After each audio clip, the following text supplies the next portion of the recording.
है कोयलांचल धनबाद, जहां से हमारे सहयोगी राजकुमार जुड़े हुए हैं। कोयलांचल में आज क्या कुछ प्रमुख गतिविधियां रहेंगी? कोयलांचल में आज कौन सी वो खबर रहेगी जिस पर आज सबकी नजरें रहेंगी? इन तमाम चीजों को हम समझेंगे। राजकुमार, कोयलांचल की अगर हम बात करें तो आज क्या कुछ दिन भर खास रहने वाला है और सबसे बड़ी गतिविधियों में आज क्या शामिल रहेगा? देखिए नवीन, सबसे बड़ी की अगर बात करें तो विधानसभा की ध्यान आकर्षण अनागत प्रश्न समिति विधायक मथुरा महतो उसके सभापति हैं, उनके नेतृत्व में धनबाद पहुंची हुई है और इनके द्वारा धनबाद शहर और ग्रामीण दोनों क्षेत्रों में सीवरेज और ड्रेनेज सिस्टम की वर्तमान स्थिति की अद्यतन जानकारी उन लोगों के द्वारा इकट्ठा की जा रही है।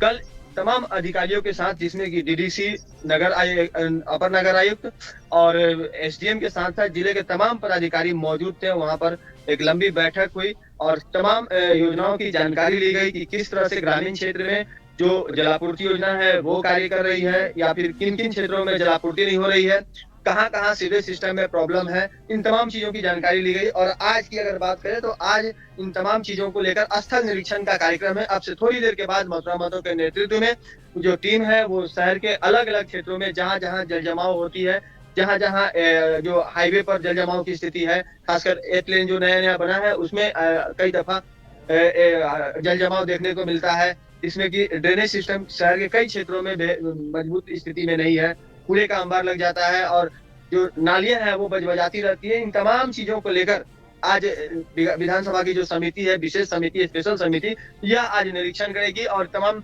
जो इसके जो रिपोर्ट आएंगे वो विधानसभा में सुपुर्द करेगी। तो एक बड़ी जो व्यवस्था होगी आज, धनबाद जिला प्रशासन का फोकस जो होगा वो इस समिति के साथ में चीजों का आकलन और उनके समीक्षा पर निर्भर करेगा और उसमें जिला प्रशासन जो है वह सहयोग करेगी। नगर निगम के जो पदाधिकारी हैं वो भी इसमें सहयोग करेंगे। अगर इसके अलावे हम बात करें तो पिछले दिनों गुल हत्याकांड हुई थी, जो कि गैंग्स ऑफ वासेपुर के गैंगस्टर फहीम खान का भांजा था। उसके हत्याकांड मामले में कुल 5 लोगों पर प्राथमिकी दर्ज की गई है और अब उनकी गिरफ्तारी की जो कवायद है वो शुरू की गई है। अमान नामक युवक को मुख्य अभियुक्त बताया गया है और बताया जा रहा है पुलिस सूत्रों के मुताबिक कि ये जो लड़का है ऑनलाइन मोबाइल गेमिंग का आदी था, पैसे जीता उसमें और उसके बाद पैसे को लेकर संभवतः कुछ विवाद हुई और जिसकी वजह से उसकी हत्या हो गई है। इसके अलावे अगर हम बात करें तो निरसा क्षेत्र में बीती रात एक बड़ी घटना घटी है और यहाँ पर जो अंचलाधिकारी है वो रात में निकले थे जिला खनन टास्क फोर्स के माध्यम से और उन्होंने कुछ बालू लदे हाईवा को जब्त किया था, जिसके बाद जो बालू माफिया है उनके तरफ से उसका विरोध किया गया। निरसा सीओ के साथ धक्का मुक्की की गई और वाहनों को छुड़ाकर वो लोग लेकर चले गए। इस बीच जो पुलिस का सहयोग जो सीओ को मिलना चाहिए था वो नहीं मिला है और जिसकी वजह से उन्होंने आपत्ति जताई है और इसकी शिकायत जो है उपायुक्त से करने की बात कही है। तो मनोबल जो है वह बढ़ा हुआ है बालू तस्करों का। पहले भी हमने कई दफा इस मामले को उठाया था और इस बार भी, इससे पहले भी एक बार गोलीबारी की घटना हुई थी और एक असिस्टेंट कलेक्टर लेवल के जो अधिकारी है उनके ऊपर फायरिंग की घटना को अंजाम दिया गया था। साथ ही अगर हम बात करें धनबाद जिले की अन्य गतिविधियों की तो आपको बता दें कि आज जो जिले में मौसम खास करके अगर हम बात कर लें तो आज दोपहर के बाद जब प्रबल बारिश की संभावना जताई गई है और आज से 3 दिनों तक लगातार बारिश होगी। तो इसकी भी जो गुंजाइश है कि संभव है कि ग्रामीण क्षेत्र और शहरी क्षेत्र दोनों इसे भीगेंगे। पिछले कई दिनों से बारिश नहीं हो रही है जिसकी वजह से न सिर्फ ग्रामीण क्षेत्र में किसानों के चेहरे मायूस हैं बल्कि शहरी क्षेत्र में रहने वाले लोगों के भी चेहरे पर उदासी छाई हुई है, क्योंकि अगर बेहतर तरीके से बारिश नहीं हुई तो जो भूगर्भीय जल है उसका स्रोत ऊपर नहीं आ पाएगा और ऐसे में जो पेयजल की समस्या है वो इसी तरह से लोगों को परेशान करती रहेगी। साथ ही आपको बता दें कि धनबाद में जो बीबीएमकेयू प्रबंधन है वह नए सिरे से जो परीक्षाएं अभी तक नहीं हो पाई है, खासकर यूजी सेमेस्टर, अलग अलग सेमेस्टर की और पीजी की परीक्षाएं, उसे संचालित करने को लेकर आज एक बड़ी बैठक करने वाली है।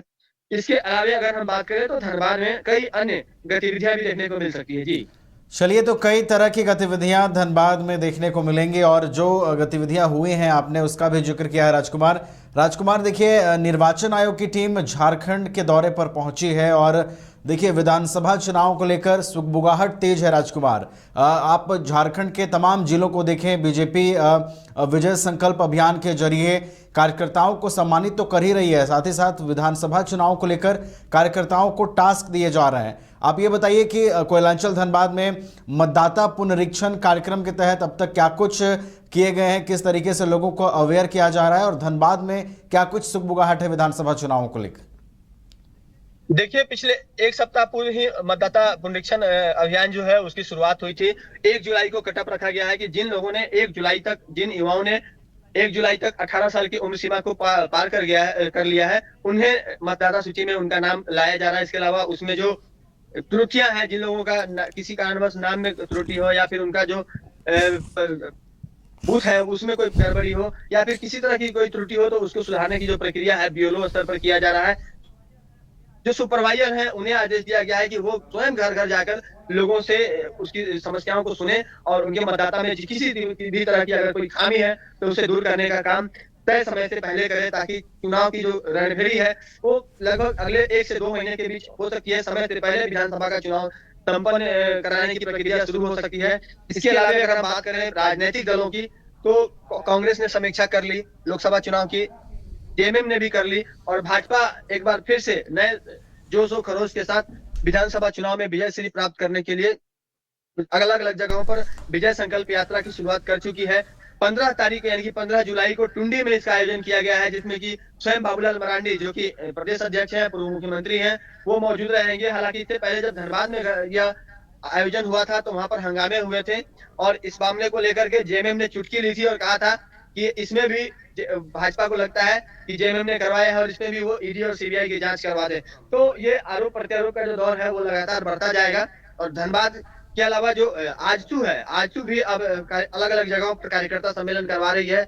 इसके अलावा अगर हम नवोदित पार्टी जेकेएलएम की बात कर ले, तो जयराम महतो की जो पार्टी है इस बार 50 से 60 सीटों पर अपना प्रत्याशी दे सकती है, और उनके द्वारा ऐसे ऐसे क्षेत्रों में अब मजबूती के साथ चुनाव लड़ने का प्रयास होगा जहां पर कि लोकसभा चुनाव के दौरान उन्हें बेहतर वोट जो है वो प्राप्त हुए थे। और अगर हम धनबाद की बात करें तो धनबाद में टुंडी विधानसभा क्षेत्र एक ऐसा क्षेत्र है जहां पर कि जयराम की पार्टी को लीड मिलने की उम्मीद की जा सकती है। सिंदरी विधानसभा क्षेत्र में उसे लीड मिलने की उम्मीद की जा सकती है, और इसके साथ ही ढुलू महतो का क्षेत्र होने के बावजूद बाघमारा विधानसभा क्षेत्र से भी खतियानी आंदोलनकारियों को लीड मिल सकती है। तो ऐसे में इस बार का जो चुनावी मुकाबला है वह भी काफी दिलचस्प होने वाला है। नई एंट्री जो जयराम की हुई है वह कहीं ना कहीं आजसू को माइनस करने का प्रयास करेगी, और भाजपा कहीं ना कहीं एक विकल्प के तौर पे जयराम को देखने का काम कर रही है। जी चलिए, तो आगामी विधानसभा चुनाव को लेकर कई तरह की सुगबुगाहट देखने को मिल रही है और कई तरह की परिस्थितियां भी आने वाले दिनों में बनेंगी, और कई जो क्षेत्रीय पार्टियां हैं वो भी इस चुनावी